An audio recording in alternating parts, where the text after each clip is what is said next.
ચાલો આજે એક એવી વાત કરીએ જે કદાચ આપણને બહુ નાની લાગે પણ એના પરિણામો કેટલા મોટા હોઈ શકે છે. આ વાર્તા છે એક નાનકડી રોજિંદી આદતની અને એનાથી થતી મોટી મુશ્કેલીની. અને આ બધું શરૂ ક્યાંથી થાય છે ખબર છે? એકદમ સાદા વિચારથી. આપણામાંથી ઘણાને એવું થતું જ હશે કે ચાલને એક જ તો પેકેટ છે, અહીં જ નાખી દઈએ. બસ આટલી નાની સગવડ માટે લીધેલો નિર્ણય. તો ચાલો મળીએ રાહુલને. સુરતમાં રહેતો, ઓફિસે જતો એક સામાન્ય યુવક. એની રોજિંદી લાઈફ કેવી? ભાગદોડવાળી, કામ પર જવાનું, નાસ્તો કરવાનું અને હા, એક આદત, ઝડપી નિકાલની. હવે આ ઝડપી નિકાલ એટલે શું? બસ કચરાથી બને એટલી જલ્દી છુટકારો મેળવવાનો.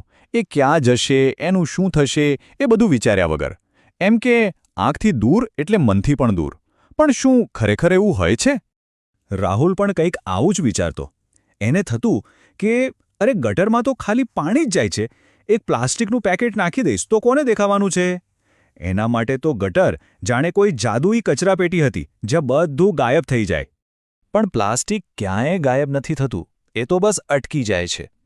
જેવું એણે પેકેટ ગટરમાં નાખ્યું, એની અસલી કહાની તો હવે શરૂ થઈ. આપણી નજરથી દૂર, રસ્તાની નીચે. અને ત્યાં નીચે રાહુલનું એ પેકેટ એકલું નહોતું.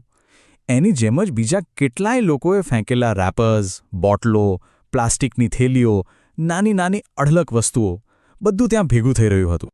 શરૂઆતમાં તો કોઈ ફેર ના પડ્યો. પહેલા દિવસે એક રેપર ગયું.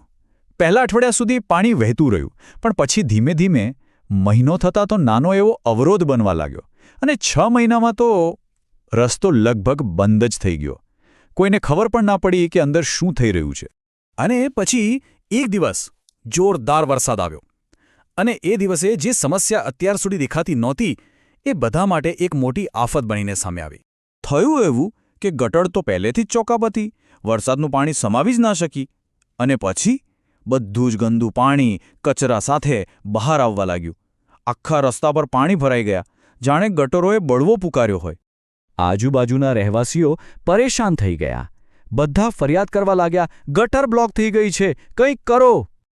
પછી જ્યારે સફાઈ કામદારોએ ગટર ખોલી તો અંદર જે નજારો હતો એ ખરેખર ડરામણો હતો. જાણે કોઈ માનવ સર્જિત રાક્ષસ હોય. પ્લાસ્ટિકના રેપર્સ, થેલીઓ, બોટલો, બધું એકબીજામાં ગૂંચવાઈને એક મોટો ગઠ્ઠો બની ગયું હતું. અને સંજોગો જુઓ, ત્યાંથી પસાર થતા રાહુલની નજર એ ઢગલા પર પડી. એ જોઈને તો એ એકદમ ચોંકી ગયો. એને ઝટકો લાગ્યો. એને તરત જ સમજાઈ ગયું કે આ કોઈ બીજાની ભૂલ નથી. આ તો એની પોતાની અને એના જેવા બીજા હજારો લોકોની નાની નાની ભૂલોનું પરિણામ છે. એના મગજમાં સવાલ ઘૂમવા લાગ્યો. શું પ્લાસ્ટિકનો એક ટુકડો ખરેખર ખાલી એક જ ટુકડો હોય છે? એને પહેલીવાર સમજાયું કે એનું બસ એક જ તો પેકેટ છે વાળું બહાનું કેટલું ખોટું હતું. વાત ક્યારે એક પેકેટની હતી જ નહીં. આ એક ક્ષણે એનો આખો દૃષ્ટિકોણ જ બદલી નાખ્યો. પહેલાં એને ગટર એક છુપી કચરાપેટી લાગતી હતી, પણ હવે એ જ ગટર એને પાણીના નિકાલ માટેની એક જરૂરી વ્યવસ્થા દેખાવા લાગી. એ સમજી ગયો કે એનું એક પેકેટ સમસ્યાનો જ એક ભાગ હતું. અને આ જે સમજણ આવીને એ ખાલી વિચાર બનીને રહી ન ગઈ. બીજા જ દિવસે રાહુલે એક અલગ નિર્ણય લીધો.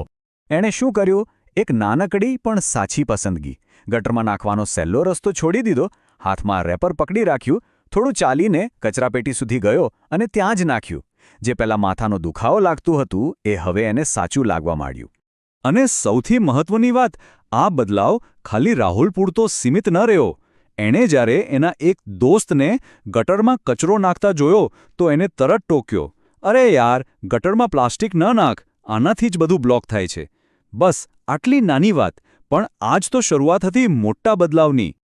અને પછી તો જાણે જાગૃતિની એક લહેર ફરી વળી. એકમાંથી બીજામાં, બીજામાંથી ત્રીજામાં વાત ફેલાતી ગઈ.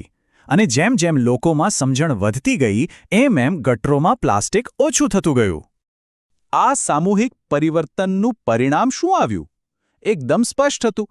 જ્યાં પહેલાં ગટરો વારંવાર ભરાઈ જતી હતી, ત્યાં હવે પાણી આરામથી વહેતું હતું.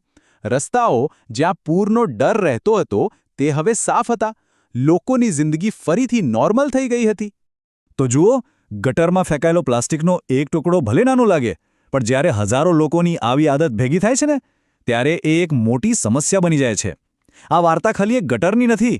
આ એ વાતનું ઉદાહરણ છે કે કેવી રીતે આપણી નાની નાની ભૂલો મોટા સંકટને જન્મ આપે છે. અને સૌથી જરૂરી વાત એ પણ શીખવે છે કે કેવી રીતે એક વ્યક્તિનો સાચો નિર્ણય પણ એક મોટા સકારાત્મક પરિવર્તનની શરૂઆત કરી શકે છે. एक कदम विकसित भारत की ओर.